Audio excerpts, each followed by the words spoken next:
Hello guys. Welcome to Pika Fiction. So in this video, we will see what if Ash became a Pokémon master and his prize was a harem of all former companions. If you enjoy these kinds of stories, don't forget to show us some love by hitting the like button and subscribing to the channel. Your support means the world to us. Now, let's start the story. Chapter 1. The unspoken prize. The air in the Hall of Origin tasted of ozone and shattered starlight. It was a place beyond the pull of normal gravity and time, a cathedral of white marble veined with gold that floated in a silent, star-dusted nebula. At its heart, a battlefield of pure, solidified light pulsed with the catastrophic energy of a final, desperate gambit. Ash Ketchum, now 22, stood his ground, one hand outstretched. His jacket was torn, his face smudged with grime, but his eyes were clear and sharp, burning with an intensity that had been forged across half a dozen regions and 1,000 battles. Before him, the Colossus Regigigas, a golem of moss-slicked stone and primordial power, was raising its fists. The three gems on its chest, ruby, sapphire, and diamond, glowed with the fury of a dying sun. Pikachu, now, Ash's voice wasn't a shout, it was a blade of sound, sharp and precise. Pikachu, a blur of yellow lightning perched on his shoulder, didn't need the command. The bond between them had long transcended words. It was a river of shared thought and feeling, and right now, that river was a roaring torrent. Ash felt Pikachu's exhaustion as if it were his own, the burn in his small muscles, the last dregs of his electrical reserves. But he also felt his partner's unyielding trust, a bedrock of loyalty that had never, not once, wavered. Regigigas brought its fists down. The impact wasn't a sound, it was a physical event, a shockwave that cracked the very light of the arena floor. But Ash and Pikachu weren't there. They were already moving, a synchronized dance of instinct and experience. Ash's own energy, the faint blue shimmer of aura that now clung to him like a second skin, flared. He didn't just dodge, he used the slipstream of the shockwave to propel them sideways, a maneuver so fluid it seemed to bend physics. This was the final. The True World Coronation Series, a tournament held in secret, its entrants champions who had conquered not just one, but multiple leagues. His opponent was not a human, but a challenge set by the creator itself. A trial by fire to prove worthiness for a title Ash hadn't even known existed. "It's gathering for a hyper beam," Ash murmured, his eyes locked on the shifting light within the giant's stony maw. He could feel the energy coalescing, a familiar, sickening buildup of raw power. His own aura senses screamed at him, painting a trajectory of absolute destruction across his mind's eye. "Pikachu, you feel it?" A determined, "Shaw," was his only reply. There was no time for a grand strategy, no room for error. All they had was one chance, born from a desperate idea they had practiced in the quiet moments between matches. "Counter shield," Ash commanded, planting his feet. He brought both hands up, palms facing outward, and closed his eyes. The blue aura around him solidified, shimmering from a faint haze into a tangible barrier of sapphire light. Pikachu leapt from his shoulder, landing directly in front of him, cheeks sparking furiously. The world seemed to hold its breath. Regigigas unleashed its power. A colossal beam of white-hot energy erupted from its mouth, a torrent of annihilation that crossed the distance in less than a heartbeat. It struck Ash's aura shield, and for a terrifying second, there was only blinding, deafening light. The shield buckled, cracks of golden energy spider webbing across its surface. Ash's teeth were gritted so hard his jaw ached, the muscles in his arms screaming in protest. He could feel the raw, untamed power threatening to tear him apart atom by atom. Now, Pikachu, absorb and release. Pikachu became the focal point. He wasn't just using an attack, he was the attack. The raging energy of the hyper beam didn't just hit the shield, it was funneled, guided by Ash's will, into Pikachu. The little Pokémon glowed, first white, then a brilliant, impossible gold. He wasn't just containing the energy. Ash's aura was acting as a catalyst, transforming it, folding it, amplifying it with the power of their own bond. It was a circuit. Regigigas's power, Ash's control, Pikachu's execution. With a cry that was a mix of defiance and raw power, Pikachu unleashed it. Not as a beam, but as an explosion. A dome of spiraling golden electricity erupted outwards, meeting the hyperbeam and consuming it. The wave of amplified energy washed over Regigigas. The giant Pokémon didn't even have time to register the reversal before it was engulfed. It staggered, its stony body crackling with energy it couldn't contain. The lights in its chest flickered, dimmed, and then went out. With a low, groaning sound that echoed like the shifting of continents, the ancient colossus fell to one knee, then crashed face first onto the luminous floor, defeated. Silence descended. It was a profound, ringing quiet that was more shocking than the noise of the battle. Ash's aura shield dissolved into mist. He swayed on his feet, his vision swimming. The feedback from the maneuver left him feeling hollowed out, every nerve ending frayed. Pikachu slumped onto the ground, panting, smoke wafting from his fur. He did it. He had actually done it. He took a staggering step forward, then another, his legs feeling like lead. He knelt beside Pikachu, gently stroking the little Pokemon's head. "We did it, buddy," he whispered, his voice hoarse. "We did it." Pikachu managed a weak, tired grin. "Pika Pie." That was when the world changed. The light of the arena didn't just fade, it was unwritten from existence. The swirling nebula outside vanished, replaced by an endless, pearlescent white. The very concept of sound ceased. Ash felt a pressure build, a weight on his soul so immense it forced him to his knees. It was the feeling of being perceived, truly and completely, by something infinite. From the white nothingness, a form emerged. It was not born of light or shadow, but of pure concept. A being of impossible grace, its golden arcs tracing the shape of reality itself. Arceus. A voice entered Ash's mind. It wasn't sound. It was a cascade of pure meaning, of ancient knowledge and cosmic truth that flooded his consciousness in an instant. "Less than you have shown not only strength, but wisdom. Not only power, but empathy. You have faced the pinnacle of physical might and overcome it not with greater force, but with a bond that bends the laws of nature. This is the mark of the Master. Greater than." Ash's mind reeled. "Master? I just wanted to be the very best." "Less than the title you sought is a shadow of the truth. A Pokémon Master is not one who collects badges or wins leagues. That is a child's dream.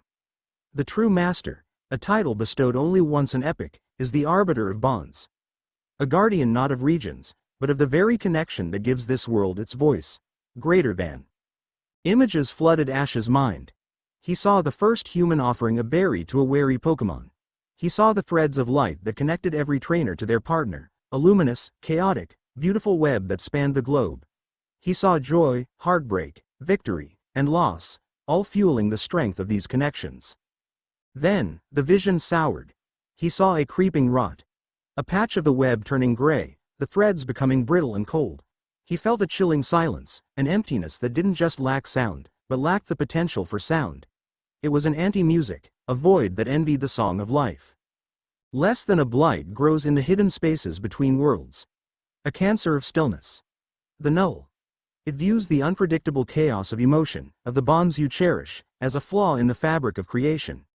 It seeks to correct this flaw by erasing the connection, leaving behind a perfectly ordered, perfectly silent universe. You, Ash Ketchum, are the antibody.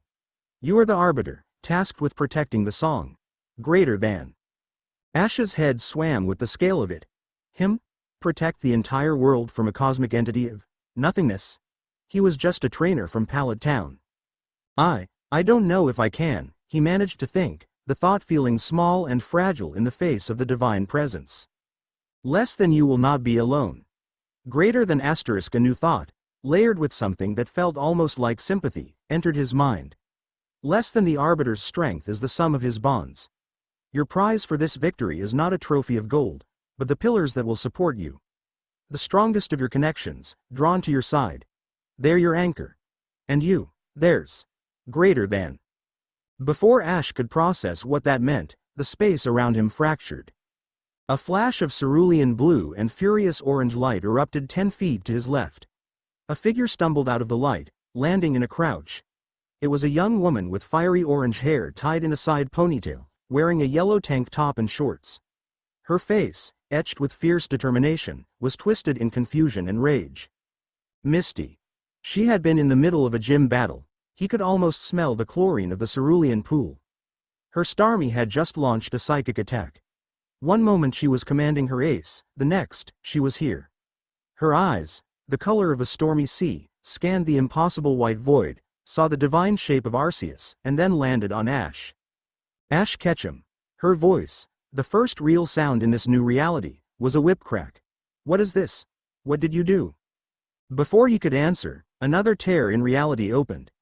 A tall, dark-skinned man in a doctor's coat appeared, a stethoscope falling from his neck as he stumbled. He looked around, his sharp, analytical eyes taking in the scene with a practiced calm that was clearly fighting a losing battle against sheer shock. Brock. He looked older, more mature, the lines of responsibility etched around his eyes. Misty? Ash? Where are we? I was in the middle of a diagnosis. The dam broke. One by one, they appeared, pulled from their lives like threads from a tapestry. A girl in a red bandana and contest dress, May, appeared beside a boy in a green vest, her brother Max, both looking utterly bewildered. Another girl, this one with long blue hair and wearing a dazzling performance outfit, materialized in a shower of sparkles, her hand half raised as if she'd been in mid-pose. Dawn. Her eyes went wide. Ash? Piplup. She cried out, her partner Pokémon nowhere in sight. A roar of fury accompanied the next arrival. A girl with a wild cascade of purple hair, clad in the regal attire of a champion, appeared with her hands on her hips, her eyes blazing. Who dares summon the champion of Unova? Iris looked ready to battle a god with her bare hands. Another flash, this one tinged with pink and gold. A honey blonde girl in a performance dress, Serena, stumbled gracefully, her blue eyes immediately scanning the chaos until they found Ash. For a split second, her panic was replaced by a wave of pure relief, a silent question in her gaze. Then came a crowd. A group of 5, pulled from the warm sun of Alola. Lily, her hair now in a confident ponytail, the stoic and observant Kiave, the bubbly Mallow and Lana, and the tech genius Sophocles. They appeared in a confused huddle, their beachwear a stark contrast to the sterile environment. The chaos was absolute. What is the meaning of this? Iris demanded, her voice echoing in the vast space. My Pokémon! Where are my Pokémon? Misty yelled, her hands clenched into fists. This is logically impossible, Brock muttered, pushing his glasses up his nose, his brain trying to categorize an event that defied all categories. Ash, what's going on? May asked, her voice trembling slightly. They all looked at him. Their anger, their fear, their confusion, it all funneled towards him. He was the constant, the single point of familiarity in this impossible situation. In their eyes, he was the cause. The Ash of a few years ago would have panicked. He would have waved his hands, stammered, and made things worse. But the man standing before them now was different. He took a deep breath, the weight of their combined stares settling on him like a physical cloak. He felt the echo of Arceus's words. You are their anchor. He raised a hand, not in a gesture of command, but of peace. Everyone, he said, his voice steady and clear, cutting through the noise. Please, just listen. I know you're scared. I know you're angry. I didn't do this. Don't lie to me, Ash, Misty snapped, taking a step forward. We're all here, and you're at the center of it. This has your brand of crazy written all over it.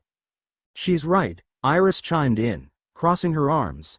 You always find the most ridiculous trouble, but kidnapping a champion? That's a new level, even for a kid like you. I am not a kid, Ash replied, his voice firm but not aggressive. He met Iris's challenging gaze without flinching. And I didn't kidnap anyone. We were all brought here. He gestured with his head toward the fading form of Arceus, which was now little more than a whisper of light in the white void. The group fell silent, their eyes following his gesture. The sheer scale of what they were witnessing finally began to sink in, overriding their initial anger with a wave of pure, unadulterated awe. By Arceus, Brock breathed, his medical school skepticism dissolving in the face of undeniable divinity. As the last golden motes of the Creator faded, the world shifted again. The endless white coalesced, forming walls, a floor, a ceiling. The Hall of Origin reasserted itself, but it was different. Smaller. It was no longer a cosmic cathedral, but a vast, circular chamber, its marble walls lined with archways that led to corridors of soft light. At its center was a sunken lounge area. It was grand, but it felt contained. A home. Or a prison. What's happening? Lily asked, her voice barely a whisper. She instinctively moved closer to Mallow. Ash closed his eyes, focusing. He could feel the edges of this new reality. It was a pocket dimension, tethered to the Hall of Origin, but separate from the normal flow of time and space. "We're safe here," he said, opening his eyes, "but I don't think we can leave." That statement hung in the air, heavy and cold. The awe evaporated, replaced by dawning horror. "What do you mean? We can't leave?" Misty's voice was dangerously low. "I have a gym to run.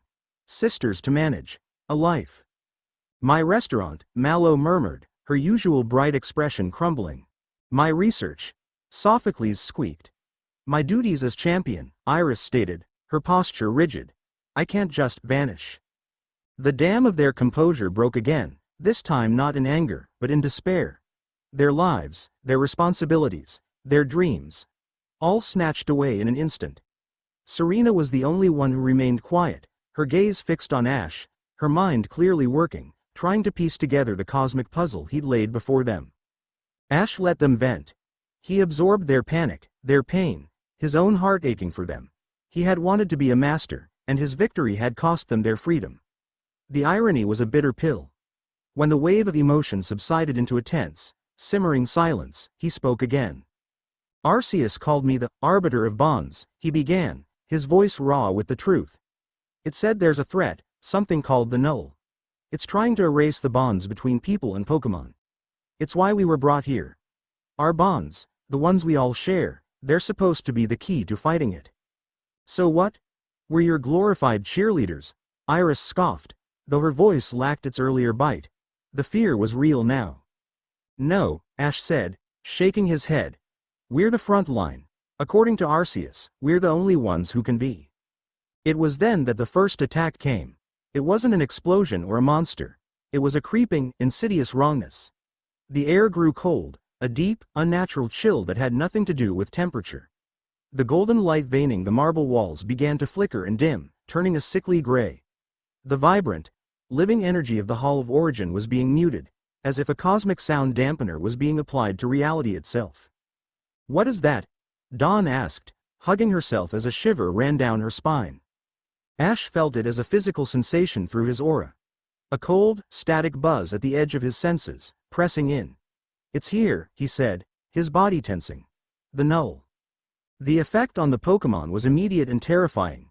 Pikachu, who had just managed to climb back onto Ash's shoulder, suddenly went limp. His head drooped, the light in his eyes dulled, and his red cheeks faded to a pale pink. "Pikachu!" Ash cried out, his own panic flaring. He gently shook his partner, but there was no response. It was like holding a stuffed doll. A wave of panicked cries erupted from the others. From the archways, their own Pokémon partners had begun to emerge, drawn to their trainers. Misty's Politoed, Brock's Krogunk, May's Blaziken, Dawn's Piplup, Iris's Axew, Serena's Delphox, Lily's Alalon Vulpix, and the others. They stumbled into the main chamber, their movements sluggish, their expressions vacant. Piplup waddled a few feet toward Dawn before collapsing into a heap. Blaziken's head crestflame, normally a vibrant torch, shrank to a barely visible ember. "Blaziken! What's wrong with you?" May rushed to her Pokémon's side, her hands hovering over him, afraid to touch. "It's like their energy is just draining away," Brock observed, his medical instincts kicking in. He knelt beside his Krogunk, checking its pulse. "Its vitals are dropping, but there's no physical symptom. It's like the life is being siphoned out of it." This was the Null. Not a monster to be fought, but a plague that erased the very thing they all cherished. The spark. The bond. Ash's fear solidified into cold, hard resolve. He would not let this happen. He was the arbiter. This was his duty. He focused, pushing his aura out, trying to sense the source. He found it. A 20-foot section of the far wall was now completely gray, looking like a glitch in a computer program. The cold was radiating from it. "There," he said, pointing. "That's the source. So what do we do? Throw rocks at it?" Misty said, her voice laced with desperate sarcasm.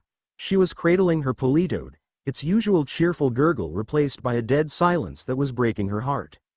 "No," Ash said, an idea, born of instinct and the lingering touch of Arceus's knowledge, forming in his mind. "We fight it with the opposite. Not with power, but with connection." He looked at the group. Their faces were masks of fear and desperation. I can't do this alone. I need your help. Help how? Serena asked, her voice the first one to hold a sliver of hope. Focus on your Pokémon, Ash instructed, his voice taking on the authority of a battlefield commander. Don't think about fighting. Think about your bond. Remember your first battle. Your first victory. The feeling of pure joy when they evolved. Pour all of that into them. All that warmth. All that light. He looked directly at Misty. Misty, you remember our first gym battle? The raw anger, the stubbornness? She looked up, startled. Yeah, use that, he said. That fire is a connection, too. Use it. He then turned to Brock. Brock, you've cared for more Pokémon than anyone I know. That deep, steady compassion. That's your strength. Focus it. He didn't have time to go through everyone. He had to trust them. Ash strode toward the gray patch of wall. Pikachu held carefully in one arm. I'm going to create a focal point. When I give the signal, I need you to channel that feeling, that energy, through me. We're going to remind this place what it feels like to be alive. You're insane, Iris muttered, but she was already closing her eyes, her hand resting on her Haxorus's snout. Ash stood before the null field. The cold was intense, a soul-deep frost that threatened to extinguish his own inner fire.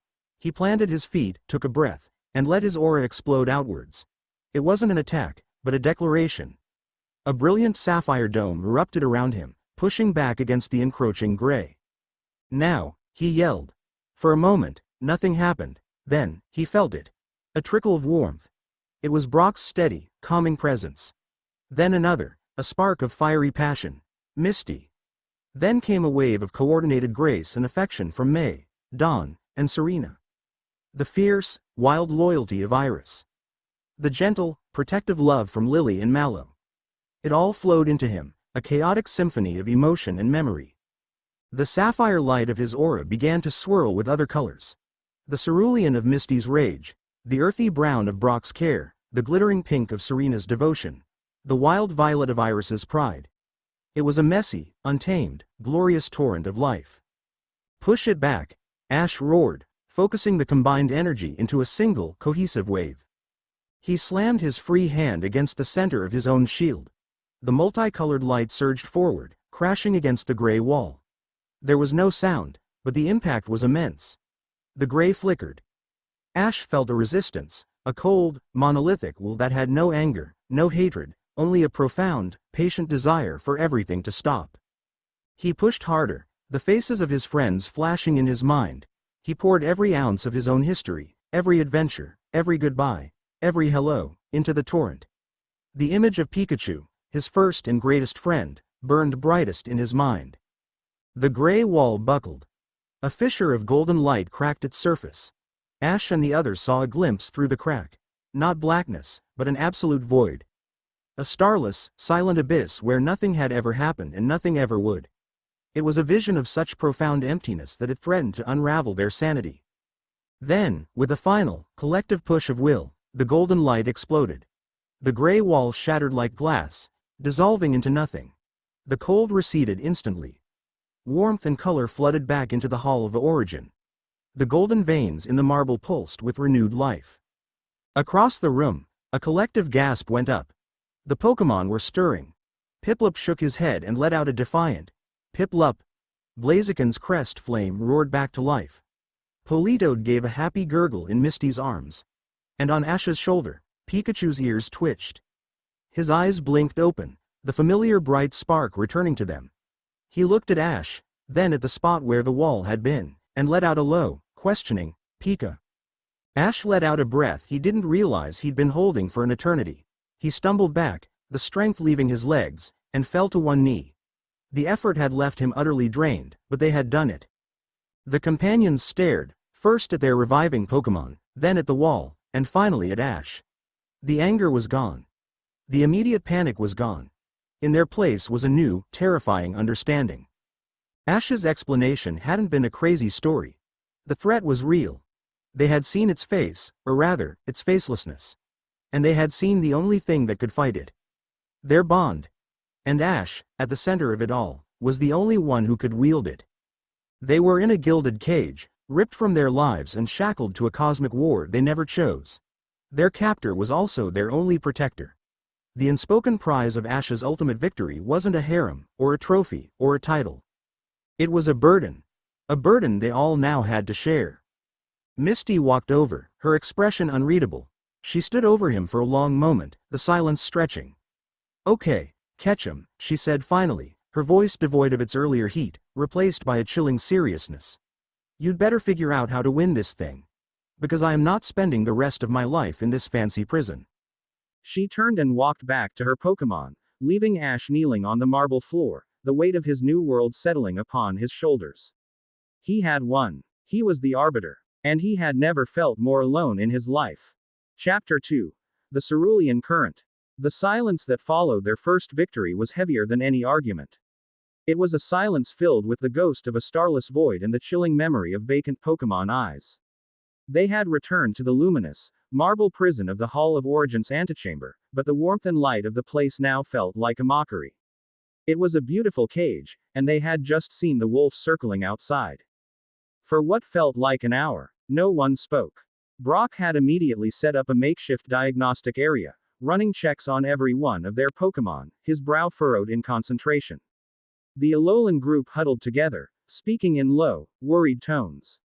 May and Dawn were whispering, casting anxious glances first at their Pokémon and then at Ash. Serena stood apart, her arms crossed, her gaze fixed on Ash, not with accusation, but with a profound, troubled empathy. Ash himself had retreated to the edge of the central lounge. He sat on the cool marble steps, Pikachu curled in his lap, awake and alert but unnervingly quiet. He was stroking his partner's fur with a rhythmic motion, his mind a whirlwind. He could still feel the echo of their combined bonds, that chaotic, vibrant symphony of emotions he had channeled. He could also feel the profound emptiness left by the Null's retreat. It was like a patch of numbness on his soul. The fragile peace was shattered by the sound of a sharp, metallic scrape. Iris was on her feet, using a small, wicked-looking knife she produced from her boot to sharpen the tip of a broken piece of gilded trim from the wall. The rhythmic shink, shink, shink was an aggressive, grating sound that set everyone's teeth on edge. Finally, she stopped, testing the point with her thumb. "No," she declared to the room at large. "This is not acceptable." Misty, who had been pacing back and forth like a caged Mightyena, whirled to face her. "Finally. Someone else who gets it." "Gets what?" Brock asked, looking up from his work. "That we're trapped in a pocket dimension fighting a cosmic entity that eats souls? I think we all get it." "We get that our lives have been stolen," Misty shot back, her voice raw with a frustration that had been simmering for an hour. "And it's all because he had to go and win the one tournament no one was supposed to win." She jabbed a finger toward Ash. Ash didn't flinch. He met her furious gaze, his own expression somber. Iris stepped forward, the sharpened stick held loosely in her hand like a warrior's spear. "She's right. I am the champion of the Unova region. I have a duty. I have challengers to face, a region to protect. My life is not a pillar for someone else's destiny. My destiny is my own." Her eyes, full of wild pride, narrowed at Ash. "I still remember you, Ash. A little kid with a disobedient Charizard and an Axew that couldn't even use Dragon Rage. And now I'm supposed to believe you're the arbiter of the whole world? That I'm supposed to follow your lead?" The words were meant to sting, and they did. A younger Ash would have bristled, defended himself, listed his accomplishments. But the man sitting on the steps simply nodded slowly. "You're right," he said, his voice quiet but carrying across the vast chamber. The simple, unexpected agreement took the wind out of both Misty and Iris's sails. They stared at him, momentarily speechless.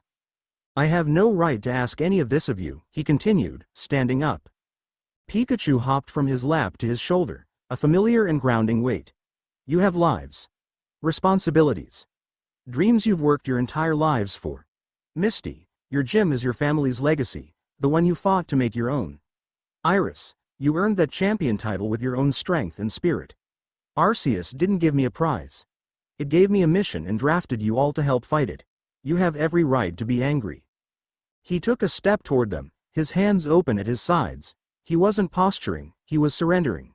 "I'd be angry, too. I am angry, for you." The sincerity in his voice was disarming.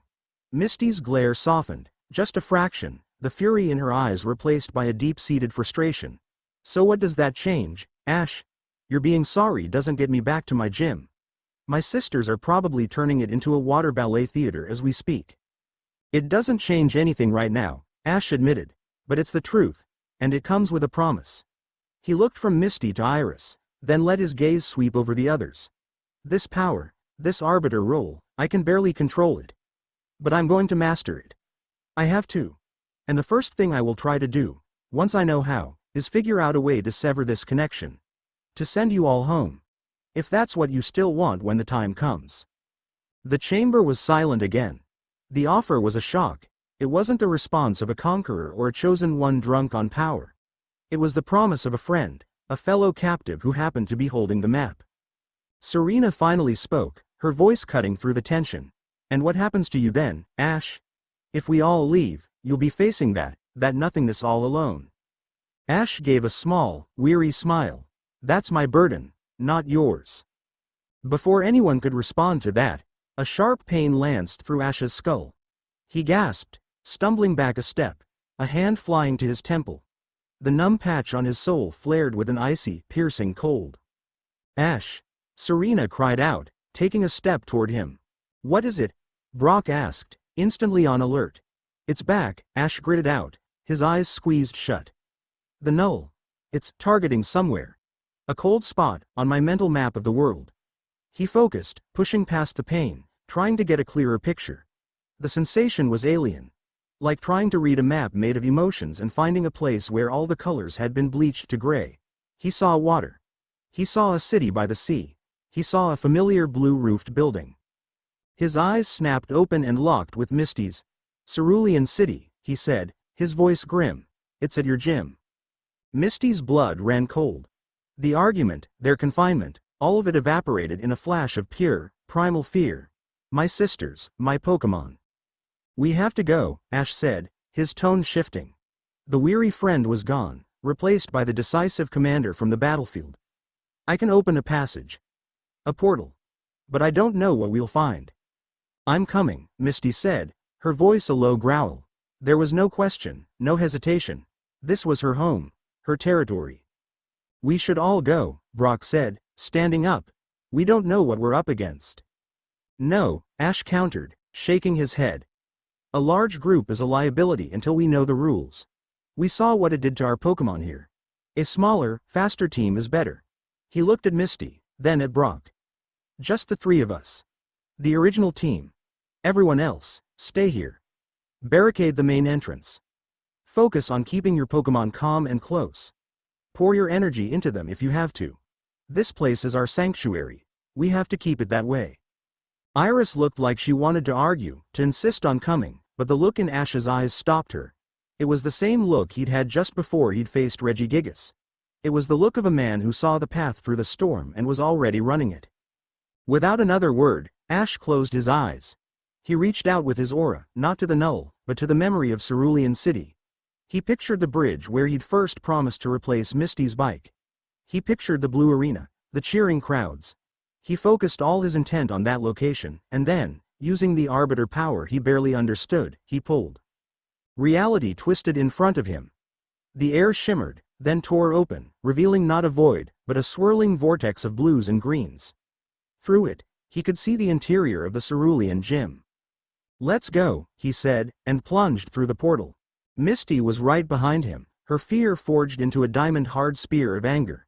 Brock followed a second later, his expression grim and analytical. The portal snapped shut behind them, leaving the others in the silent, waiting hall. They emerged into a nightmare. The Cerulean gym was typically a place of vibrant life.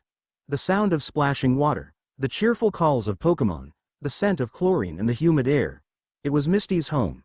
But the place they stepped into was a mausoleum. The vast pool was perfectly, unnaturally still. The water wasn't its usual sparkling azure, but a dull, cloudy gray, as if all the light had been drained from it. The colorful floating platforms were listing, and the Pokémon that should have been playing on them were either floating listlessly on the surface or sitting silently at the water's edge. A group of Horsey were huddled in a corner, their bodies pale, not even bothering to tread water. A Staryu lay on the deck, its central gem, normally a brilliant ruby, now a murky, lifeless brown. No, Misty whispered, her voice breaking. Her sisters were nowhere to be seen, hopefully safe, but her Pokémon family, they looked like husks. At the center of the arena, on the champion's platform, stood a figure. It was a man, tall and thin, wearing a sleek, featureless gray uniform.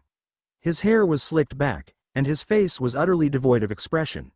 His eyes were the worst part. They were open, but they were like polished gray stones, reflecting the light with no depth, no feeling. He held a single, gray-colored Pokeball in his hand. Beside him stood his Pokémon, a Machamp. It was a magnificent specimen, its 4 muscular arms rippling with power. But its eyes held the same horrifying emptiness as its trainers.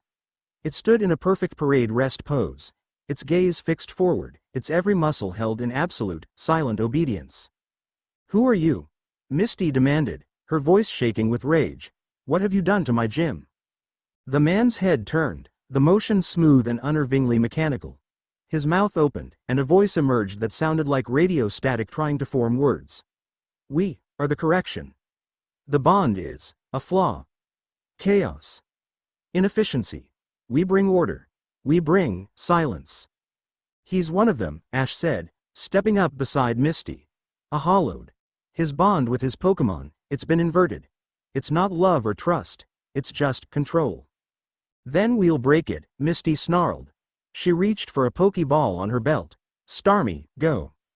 Her ace Pokémon materialized in a flash of light, its faceted body spinning, its gem glowing with a defiant crimson light.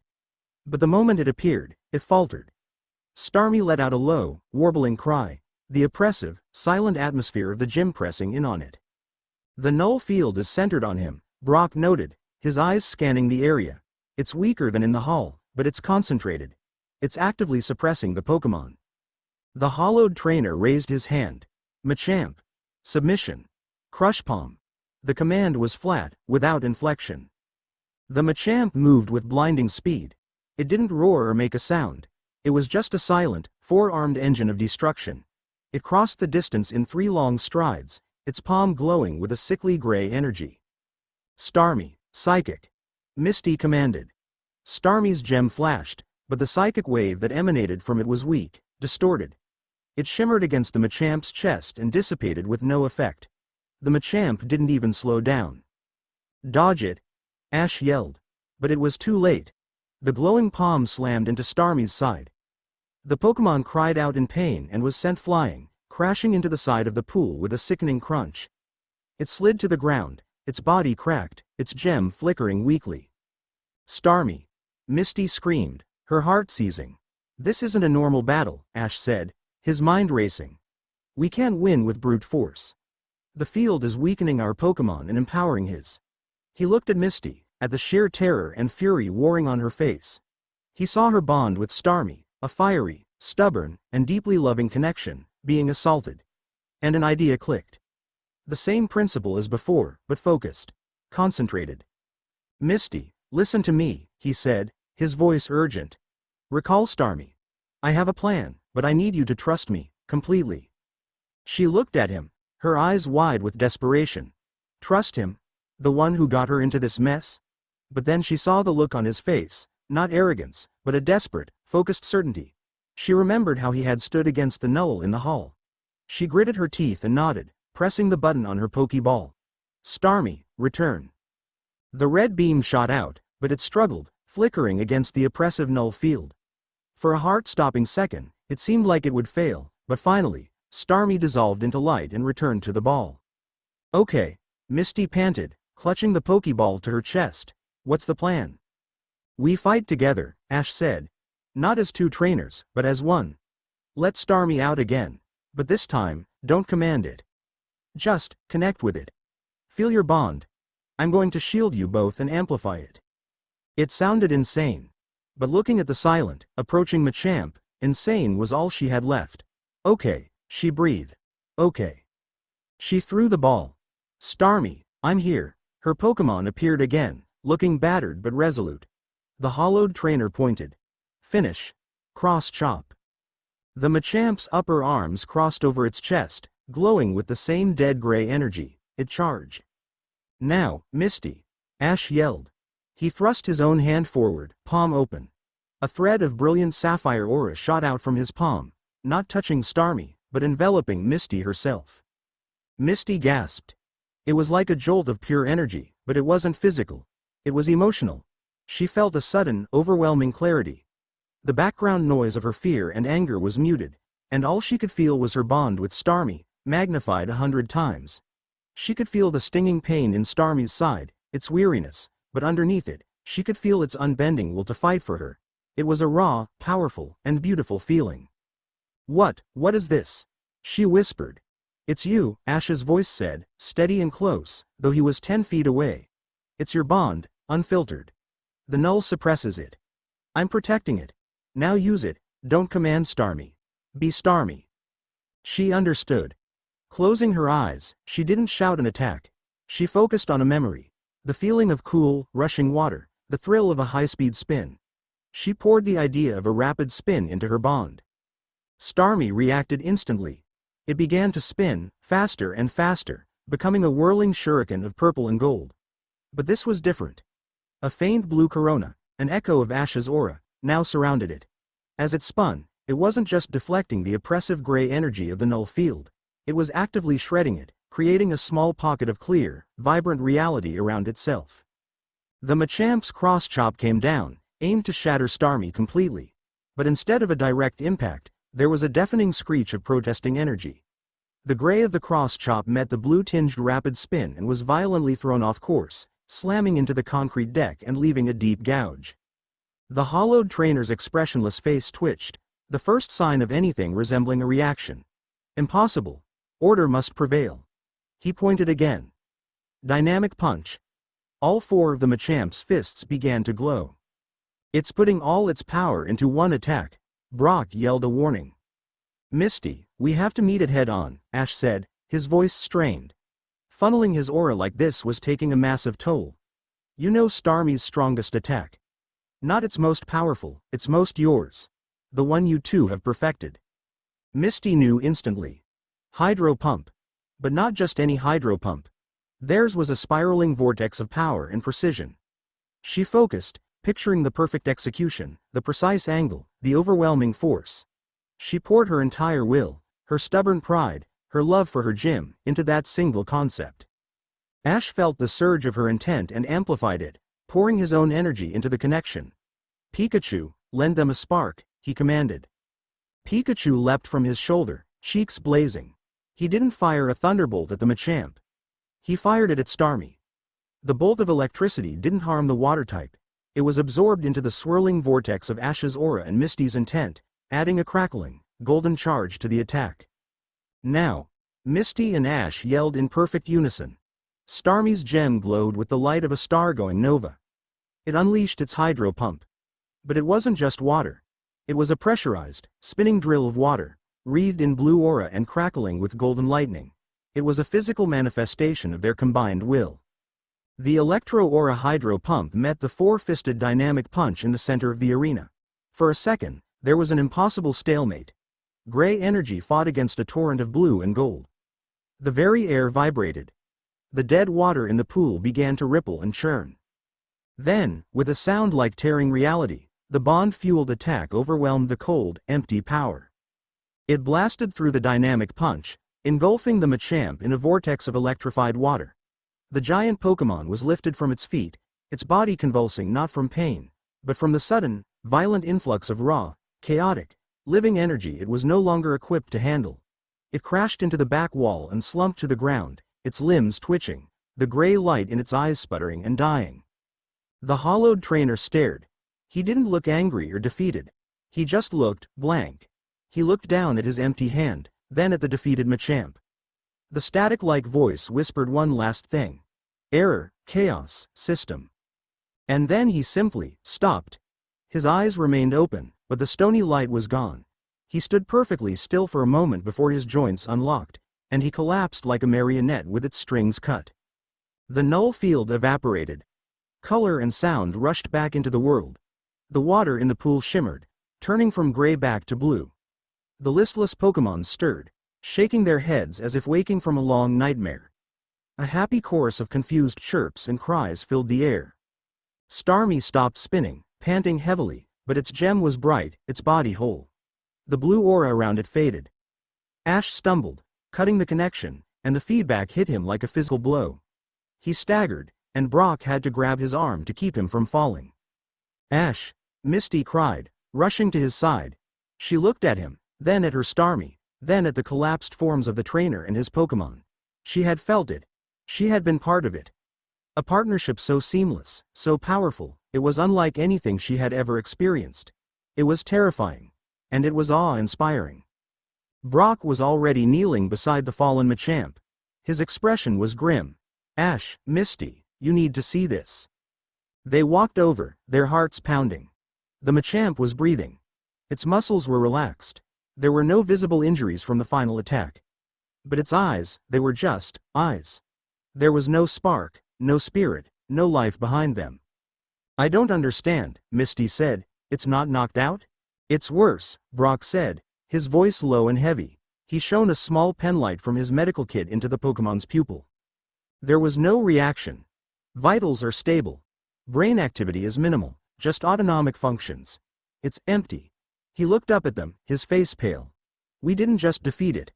That final attack, that blast of pure, concentrated bond, it overloaded and shattered the null's control. But the original bond was already gone. There's nothing left. It's not a Pokémon anymore. It's just a body. A shell. The horror of his words sank in. This was the cost. This was what the null did. It didn't kill. It erased. And their only weapon against it, the power of their bond, couldn't restore what was lost. It could only shatter the vessel. Misty stared at the empty shell of the once proud Machamp, and a profound, soul-deep chill washed over her that had nothing to do with the null's power. Their victory felt disgusting, tainted. She turned her gaze to Ash. He was leaning on Brock for support, his face pale with exhaustion, but his eyes were fixed on the hollowed Pokémon with a look of deep, profound sorrow. He wasn't celebrating their win. He was mourning their victim. The anger she had felt earlier, the frustration at her stolen life, it all seemed so small now, so petty. That was a problem for her. This was a problem for the entire world. The threat wasn't about losing a battle. It was about a spiritual apocalypse, an extinction of the soul. And this tired, burdened, impossibly strong young man was the only thing standing in its way. Her frustration hadn't vanished, but it had been eclipsed by a new, terrifying emotion. Respect. A deep, grudging, and frightening respect for the boy who had once been a joke and was now a general in a war for the world's heart. What do we do now, Ash? She asked, and the question held no challenge, no sarcasm. It was the honest question of a soldier to her commander. Ash finally tore his gaze away from the empty Pokémon. He looked at her, his eyes full of a weariness that went far beyond his years. Now, he said, his voice raspy, we go back, and we train. Chapter 3. The unwavering flame. The portal closed behind them, sealing off the scent of chlorine and the ghost of their hollow victory. They were back in the Hall of Origin's antechamber, the warm, golden light a stark contrast to the cold dread clinging to them like a shroud. The others rushed forward, their faces etched with 100 questions. What happened? Are you okay? Dawn asked, her eyes wide. Did you win? Iris demanded, her hand hovering near her waist, ready to draw a Pokeball. Misty didn't answer. She walked past them, her expression stony, and went to the edge of the central lounge. She sat down heavily, staring at the Pokeball that held Starmie. Brock followed, his face grim, and simply shook his head at the inquiring group, a silent testament to the complexity of their mission. All eyes turned to Ash. He was leaning against the portal's fading shimmer, Pikachu a silent sentinel on his shoulder. The fight, and the aura channeling, had taken a visible toll. He looked pale, almost translucent in the ethereal light. We stopped it, Ash said, his voice flat. But the trainer and his Pokémon, their husks, empty. A collective shiver went through the group. The abstract horror of an erased bond was now a concrete reality. This wasn't a fight they could win by knocking out their opponents. It was a rescue mission where the hostages were already dead. So that's it? Kiave spoke for the first time, his usual stoic demeanor cracking. Every time we fight, we're just breaking things? Not saving them? The question hung in the air, heavy and unanswerable. The initial shock of their predicament was fading, replaced by the grim, grinding reality of their war. The dissent that Misty and Iris had voiced was no longer just about their stolen lives. It was now about the morality of their mission. What was the point of fighting a silence that left only a different kind of emptiness in its wake? The group fractured. Iris began pacing again, muttering about the futility of it all. Mallow and Lana were trying to comfort a visibly shaken Lily. May and Dawn were in a hushed, intense conversation. Apathy, the cousin of despair, began to seep into the room. If every victory was just another form of loss, why fight at all? It was Serena who broke the spell. She had been standing quietly, her hands clasped behind her back, her sharp, analytical mind piecing everything together. She watched Ash, saw the weight pressing down on him, and her expression hardened with a resolve that cut through the gloom. "Enough," she said. Her voice wasn't loud, but it was filled with such conviction that everyone stopped to look at her. "What do you mean, enough?" Iris challenged. "Did you not hear him? We're not heroes in this story. We're janitors, cleaning up a mess that can't be fixed." "I heard him," Serena replied, her blue eyes flashing. She walked to the center of the room, commanding the space with the same quiet confidence she exuded on a performance stage. "And what I see is a group of the strongest, most talented trainers in the world feeling sorry for themselves while the kid from Pallet Town is the only one thinking about the next move." The jab at Iris was subtle but sharp. Iris's eyes narrowed. "We have a choice," Serena continued, her voice gaining strength. "We can sit here and argue.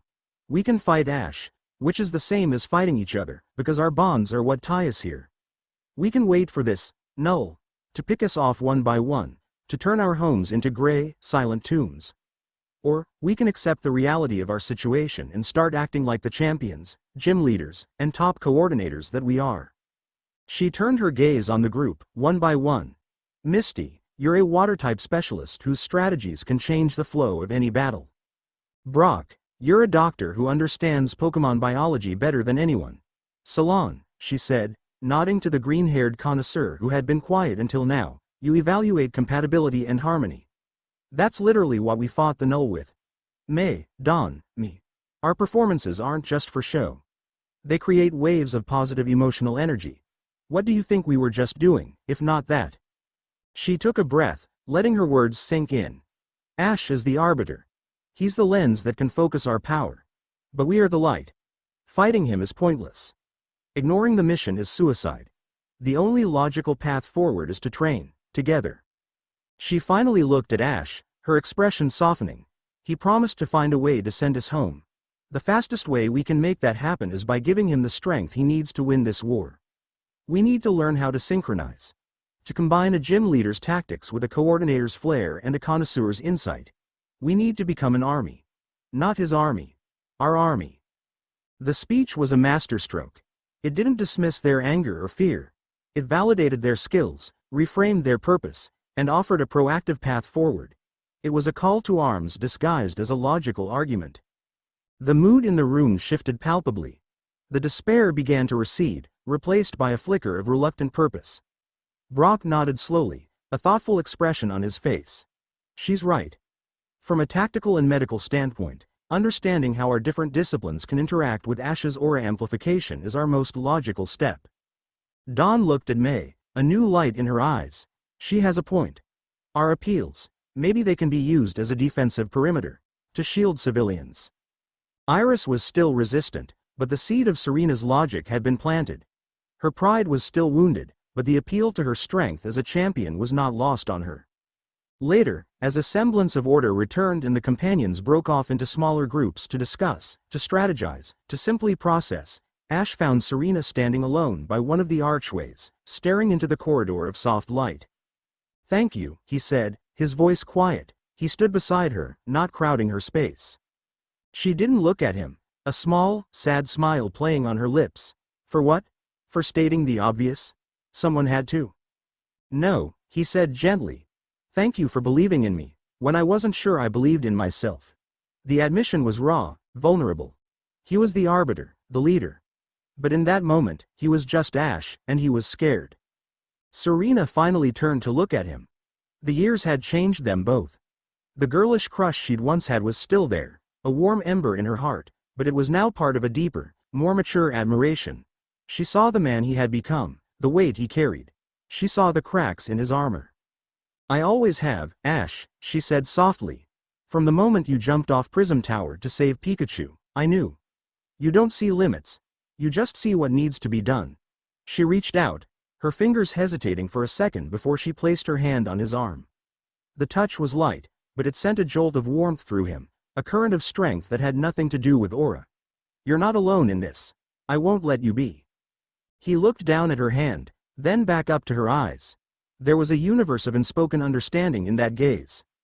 A connection that had been forged years ago in the forests of Kalos and was now being reforged in the heart of a cosmic war. He gave her a genuine, grateful smile, the first one he'd managed since arriving in the hall. The moment, charged and intimate, was not missed. Misty, watching from across the room, felt a strange, unfamiliar pang in her chest. She told herself it was annoyance. Serena was always so perfect, so supportive. Of course she'd be the one to rally the troops. But as she saw the look on Ash's face, the way the tension eased from his shoulders under Serena's touch, she couldn't deny the knot of something more complicated twisting in her gut. She wasn't a kid anymore, and that old, familiar bickering with Ash had been rooted in a complicated affection she'd never fully admitted, even to herself. Seeing him connect so easily, so deeply, with someone else, it stung. Their fragile new reality, however, was not their only problem. Unbeknownst to them, in a sterile black site facility deep beneath the Pokémon League headquarters in Indigo Plateau, their mass disappearance had not gone unnoticed. It had triggered every high-level alert in the global security network. Commander Stone stood before a massive holographic map of the world. He was a man carved from granite and impatience, his face a roadmap of old scars and his uniform immaculately pressed. He was the head of the newly formed Aegis Division, a Black Ops task force sanctioned with absolute authority by the International League Federation to deal with ultra-tier anomalous threats. "Report," he commanded, his voice a low gravelly rumble. A young, nervous technician at a console spoke up. "Sir, the disappearances occurred simultaneously. Zero residual energy signature, no psychic echo, no spatial distortion. It's not a teleportation event as we know it. They just ceased to be in our reality." "Casualties?" Stone asked, his eyes never leaving the map. 11, sir. All high-value individuals. Champion Iris of Unova. Gym leaders Misty of Cerulean and Brock of Pewter, though he was on leave. Top coordinators May and Dawn. Kalos Queen Serena. Plus, the 5 individuals from the Alola region incident, all of them. Not all of them, Stone grunted. He tapped a command into the console before him. A file popped up on the main screen. It was a picture of Ash Ketchum. "This one," Stone said, his voice laced with a grudging respect and deep suspicion. "Every major legendary-related incident in the last decade, he's at the center of it. The Tree of Beginning. The Unknown Crisis. The Clash of Dialga and Palkia. He's not just a magnet for trouble, he's a catalyst." "Sir," the technician said, his voice trembling slightly, "there's more. We cross-referenced the missing persons with known associates. Every single one of them has a documented history of traveling with Ash Ketchum." Stone's jaw tightened. So he's not just a catalyst, he's a collector. He zoomed in on the world map, his eyes scanning for any anomaly. The energy spike from the Cerulean Gym incident 2 hours ago. It was minute, almost undetectable. But its signature, it matches a micro-burst we detected from the summit of Mount Coronet right before all this began. Where the legends say the Hall of Origin can be accessed. The pieces were clicking into place in Stone's cold, logical mind.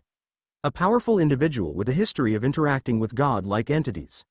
A secret tournament. The mass disappearance of all his known associates. A new, unstable energy signature. The conclusion was simple, terrifying, and from his perspective, unavoidable. He's a rogue element, Stone declared. An unregistered, Omega-level power source who has abducted some of the world's most powerful trainers for unknown reasons. He is, until proven otherwise, the single greatest threat to global stability on this planet. He turned to the grim-faced soldiers lined up behind him, their uniforms a stark black against the glowing consoles. "Find him. His energy signature is unstable, but it leaves traces. Like ripples in a pond. I want every satellite, every psychic sensor, every deep-range scanner we have focused on finding those ripples. When you locate the source, You are not to engage. You are to contain. This is not a Pokémon battle. This is pest control. Deploy the aura dampeners. I want him isolated, cut off, and boxed in before he even knows we're there. Back in the hall, Ash suddenly flinched. The warm connection he'd shared with Serena was abruptly replaced by a cold, prickling sensation at the back of his neck. It wasn't the dead emptiness of the null. This was something else. Something sharp, focused, and hostile. What's wrong? Serena asked, her hand dropping from his arm. I don't know, Ash murmured, scanning the serene, empty chamber. It feels like we're being watched. The feeling intensified over the next few hours.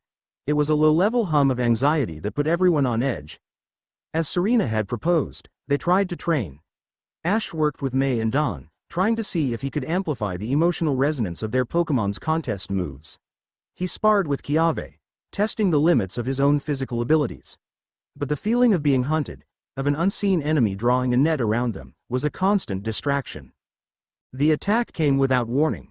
There was no portal, no explosion. The golden light in the hall simply flickered. The air grew heavy, thick, like the moments before a thunderstorm. The ambient energy that sustained their pocket dimension began to drain away, not with the cold silence of the null, but with the hum of advanced technology. What's happening? Lily cried out, her Vulpix shivering in her arms. It's not the null, Ash said, his aura senses screaming at him. He could feel a perimeter being established around their reality, a cage of suppressive energy being erected. It's human. On the far side of the chamber, the marble wall shimmered and then became transparent, showing them not the corridors of light, but the swirling, chaotic energy of the dimensional space outside. And floating in that chaos were dozens of sleek, black, drone-like devices, each one emitting a pulsating field of shimmering energy. A voice, amplified and distorted by the dimensional interference, boomed into the chamber. Ash Ketchum. This is Commander Stone of the Aegis Division. You are at the center of a level 10 anomalous event. You are harboring 11 missing high-value individuals. We have established a containment field around your pocket dimension. Power down your abilities and surrender your captives immediately. The companions stared in shock. Captives? Surrender? They think you kidnapped us, Misty said, a note of incredulous, hysterical laughter in her voice. Of all the... He's not listening, Ash said, his eyes fixed on the drones. He's not here to talk. He's here to contain. Can they get in? Brock asked, his strategic mind kicking in. They don't have to, Ash replied grimly. They're collapsing our sanctuary from the outside. Those drones are aura dampeners. They're destabilizing this space. As if on cue, the floor beneath them trembled. Cracks began to appear in the marble walls, not of golden light, but of dark, chaotic energy. The beautiful prison was being torn apart. This was a new kind of battle. Not against a cosmic horror, but against the cold, brutal logic of a human military that saw him as a monster. Ash looked at the faces of his friends, their expressions a mixture of fear and defiance. He was caught between an entity that wanted to erase his soul and an army that wanted to cage it. Commander Stone's voice boomed again, colder and more final. You have 60 seconds to comply before we initiate total energy nullification. Your choice, Ketchum. Ash met Serena's gaze across the trembling room. Her face was pale, but her eyes were filled with that same unwavering fire. She believed in him. They all, in their own reluctant ways, were now counting on him. He had to be a leader. He had to be the arbiter. He took a deep breath, his decision made. He would not surrender. He would not let them be torn apart by this dimensional collapse. He would face them on his own terms. Everyone, get back, he commanded. He strode to the center of the room, planting his feet as the world crumbled around him. He wasn't going to fight their technology with force. That was a losing game. He was going to face their leader, mind to mind, will to will. He closed his eyes, ignored the roaring chaos, and reached out with his aura, not to attack, but to project, to speak. He focused on the source of the voice, the mind of Commander Stone, and sent a single, clear, defiant thought, backed by the full, focused power of the Arbiter of Bonds. You have no idea what you're dealing with. Chapter 4, The Univan Tempest. The containment field wavered. Ash's projected thought, a spear of pure, undiluted will, had struck Commander Stone's consciousness with the force of a physical blow. Miles away, in his sterile command center, The man stumbled back from his holographic display, one hand clutching his temple as if warding off a migraine of impossible intensity. He had felt it, not just a thought, but a presence. A power so vast and self-assured it made his advanced technology feel like children's toys. Fall back, Stone barked to his drone operators, his voice strained. Maintain the perimeter but cease dimensional compression. Hold your position. He was a pragmatist. Charging headfirst against a power you didn't understand was a fool's errand. This wasn't pest control. This was trying to cage a storm. Back in the hall, the trembling ceased. The cracks in the marble sealed themselves, and the oppressive weight of the aura dampeners receded to a dull, persistent hum at the edge of their reality. They were still trapped, still hunted, but the immediate threat of collapse was gone. Ash swayed, the effort of the projection leaving him breathless. Pikachu chirped in concern, patting his cheek with a small paw. The standoff had bought them time, but it had solved nothing. They were now besieged on two fronts. By a cosmic entity from without, and a human army from within. The tense silence that followed was broken by Iris. She had watched the entire exchange, her arms crossed, her expression unreadable. While the others were relieved, she looked frustrated. The Aegis division, the null, this whole impossible situation. It was a cage, and she was a creature born for the open sky. She stepped forward, her gaze locking onto Ash. A standoff. That's your plan? We sit here and wait for them to find a bigger hammer, or for that silence thing to come back and turn us all into statues. It was better than being crushed into nothing, May retorted, her voice sharp with residual fear. Was it? Iris shot back. It's just a slower death. We're trapped, waiting for someone else to make a move. That's not living. That's not fighting. She looked directly at Ash, her eyes burning with a familiar, wild fire. I told you, I am the champion of Unova. I earned that title by battling, by pushing myself and my Pokémon to our absolute limit. I respect strength. Power. I don't respect hiding. Ash met her gaze. He understood. This wasn't just frustration. This was a challenge. It was a test. Her entire philosophy was built on the crucible of battle, and she wouldn't, follow a leader whose strength she hadn't measured for herself. I'm not hiding, Iris, Ash said, his voice quiet. I'm choosing my battles. Then choose this one, she said, her voice dropping to a low, serious tone. She unclipped a Pokeball from her belt, the polished surface gleaming in the golden light. Battle me. A full 6-on-6. No holding back. No aura tricks to amplify my Pokémon. Just you, your team, and whatever strength you claim to have. Show me. Show me that the power you hold is your own. Show me you're worthy of this burden you've placed on all of us. The air grew thick with tension. This wasn't the angry outburst from before. This was a formal challenge, issued from one champion-level trainer to another. It was about more than just settling a dispute. It was about establishing a pecking order, about forging respect in the only way Iris truly understood, through the fire of combat. Serena started to protest. Ash, you're exhausted, you can't. Yes, Ash said, cutting her off. His voice was firm. He looked at Iris, a slow, understanding smile touching his lips. He finally got it. This wasn't an act of rebellion. It was an act of faith. Iris needed to believe in him, and for her, belief was a tangible thing, forged in the heat of a high-level battle. I accept. He turned to the others. Clear the central area. This is between me and Iris. The group moved back, a mixture of anxiety and anticipation on their faces. Brock looked concerned, but he also recognized the necessity of this. This was a rite of passage. For their group to function, the Unovan Tempest had to be calmed, not by submission, but by an equal and opposing force. The sunken lounge at the heart of the hall became their arena. Ash and Iris took their positions at opposite ends, the 50 feet of polished marble between them crackling with unspoken energy. This won't be like our old battles, Ash, Iris said, her eyes gleaming. I'm not a kid anymore. Neither am I, Ash replied, his expression hardening into the focused mask of a master trainer. Pikachu, you're with me, but I want you to sit this one out until the end. I need to do this with the others. Pikachu chirped in understanding and scampered to the sidelines, sitting beside a nervous Serena, his tail twitching with electricity. Haxorus, let's go, Iris roared, throwing her first Pokeball. Her ace appeared in a flash of light, a towering behemoth of steel-gray scales and axe-like tusks. It let out a deafening roar that shook the very foundations of the hull, a raw declaration of power. This was a champion's Pokémon, honed to the peak of its strength. Ash was unfazed. He considered his options, his mind a rapid-fire library of type matchups, strategies, and the unique personalities of his Pokémon. He needed a counter not just to Haxorus's power, but to its momentum. He needed speed and surprise. Infernape, I choose you. The flame Pokémon burst from his ball in a cyclone of fire, landing in a low crouch, his eyes burning with a fierce, joyful light.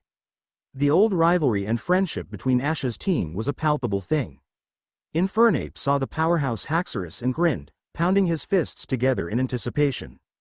A fire type against my dragon? Bold, Iris commented, a smirk on her face. Haxorus, Dragon Dance. Don't let it set up, Infernape, Mach Punch, Ash commanded.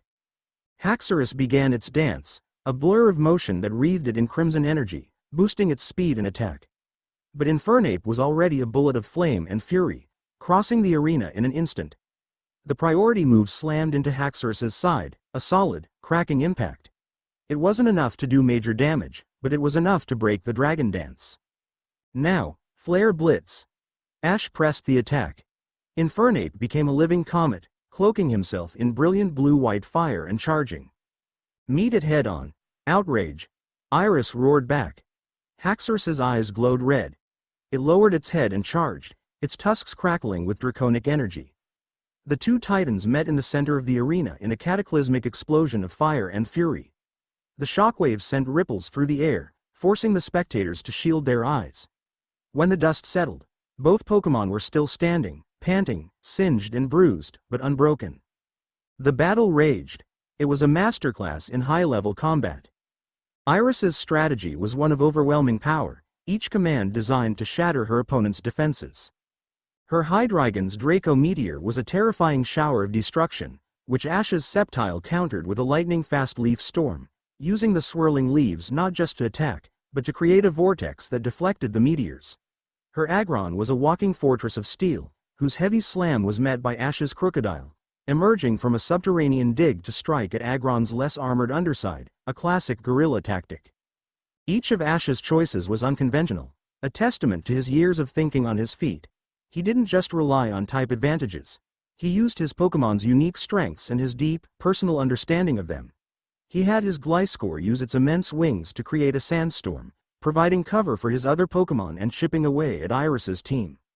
The companions watched, mesmerized. This wasn't the reckless, headstrong Ash they remembered. This was a strategist, a general who trusted his soldiers implicitly.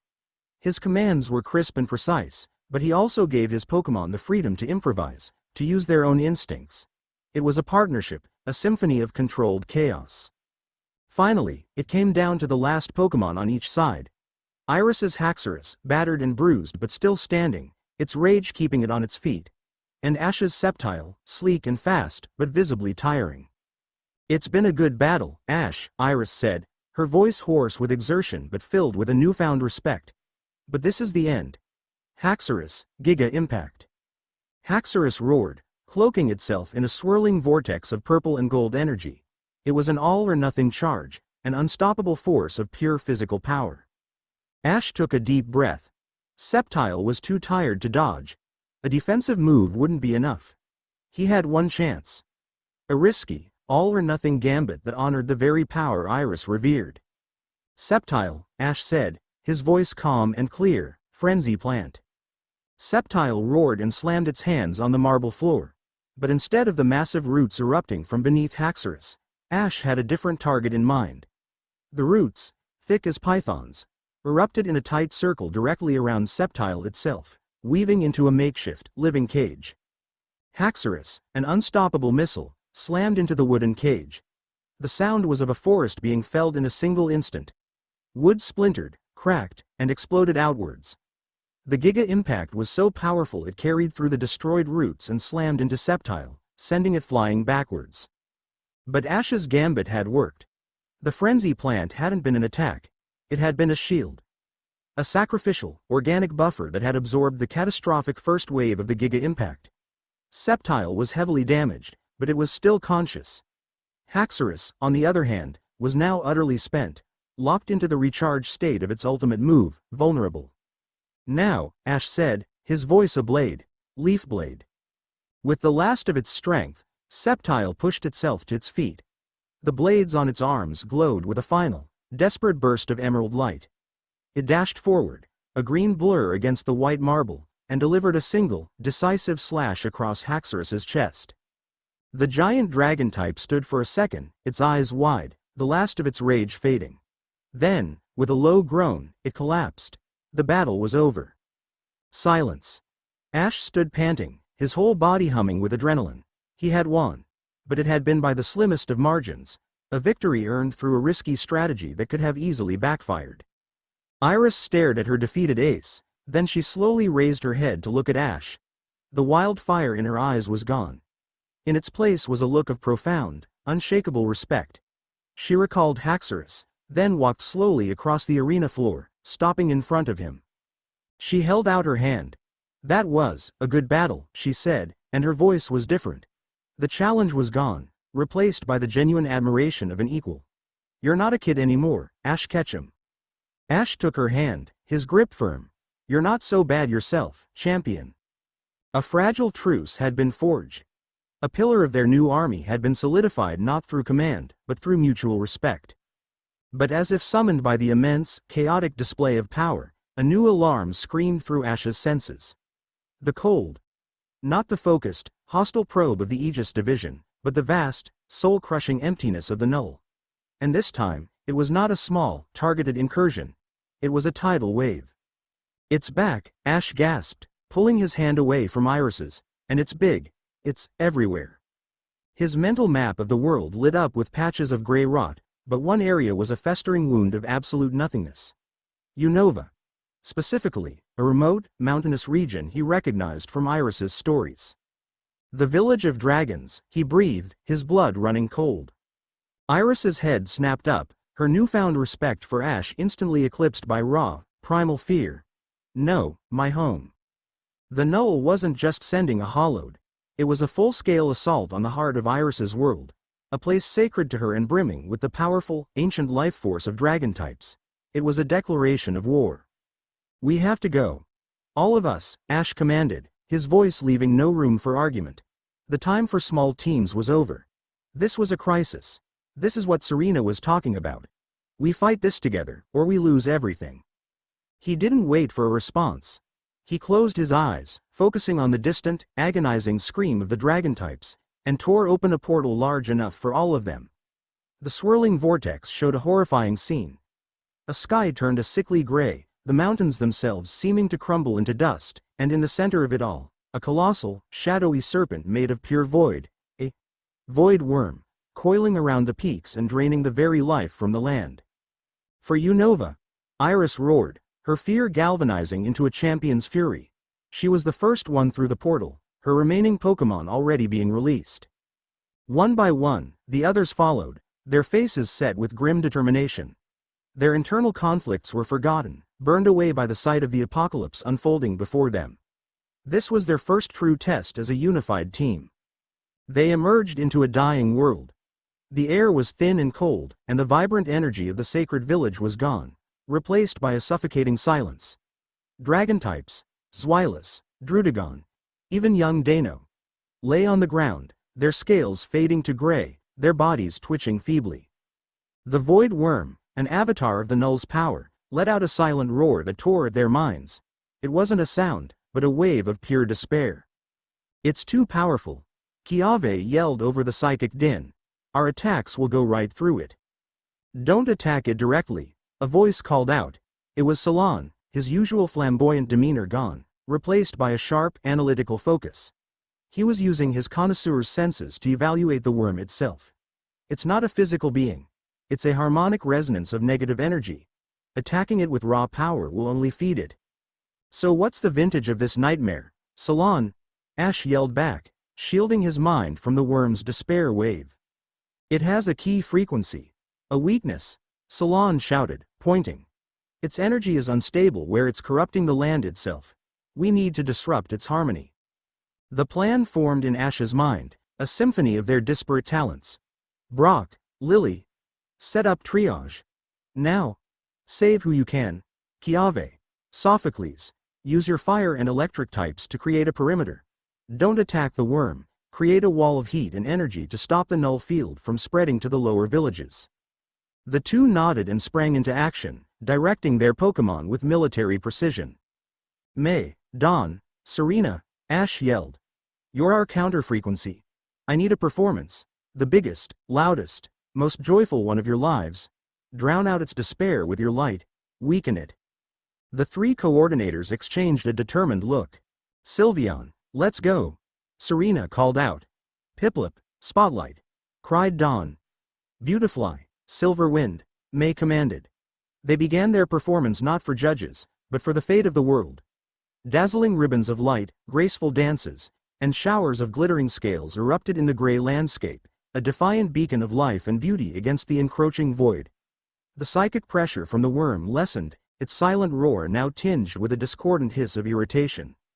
Iris. You and me, Ash commanded, running toward the base of the mountain where the worm was rooted.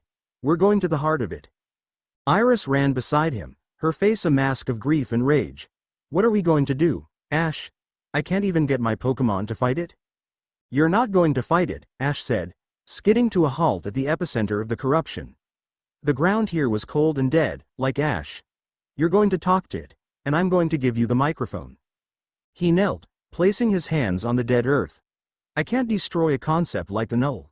But maybe we can purify its avatar.